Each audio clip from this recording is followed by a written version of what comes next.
Prime Minister at the time, Dr. Mahathir, told me, Jeffrey, don't teach the people what they don't know.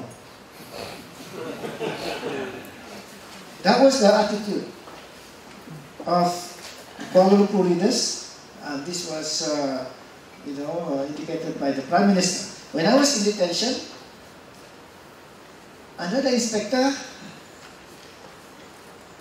told me not to teach history. Don't teach people history, he said, or you will be nipped in the bud. And I was thinking, isn't that our duty to teach, what they don't know? What more history? So we know that is the attitude. They want to hide the truth.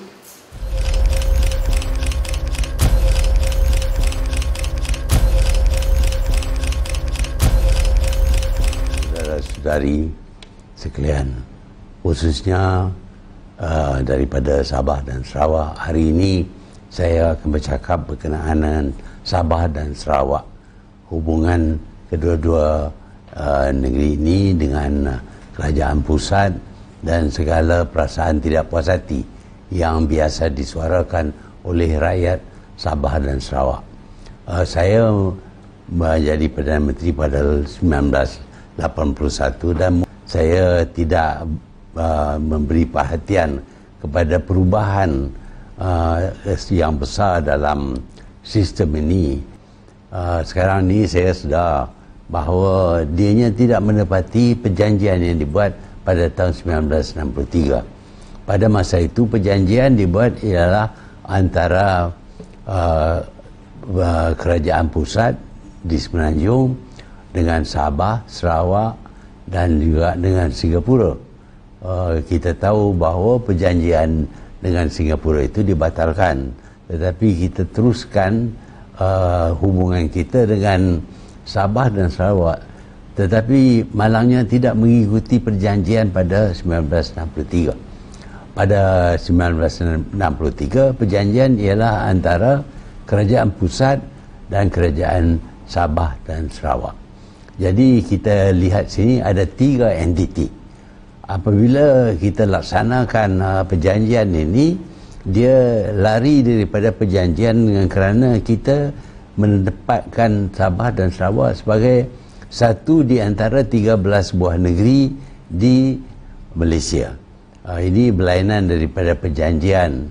Sepatutnya Sabah dan Sarawak dan kerajaan pusat anggap ketiga-tiga ini sebagai wilayah yang telah mengadakan perjanjian. Dengan wakil-wakil daripada Sabah dan Sarawak, kita berpendapat bahawa kita harus kembali kepada perjanjian pada 1963, iaitu perjanjian antara kerajaan pusat dan kerajaan negeri Sabah dan Sarawak.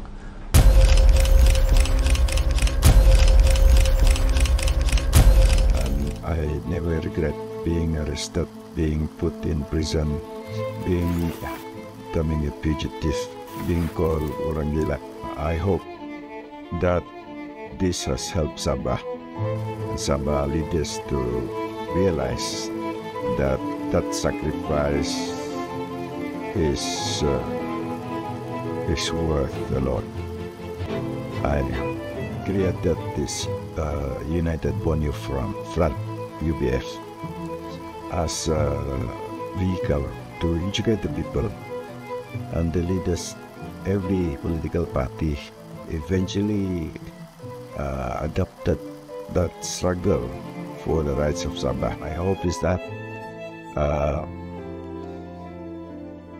we either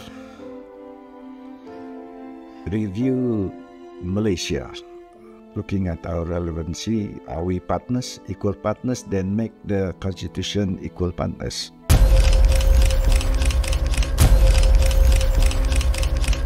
Tuan Speaker, Perdana Menteri ke-10 telah memberi jaminan supaya melaksanakan MA 63 dengan penuh. Tetapi sehingga hari ini 40% hasil bersih belum lagi dikembalikan kepada Sabah.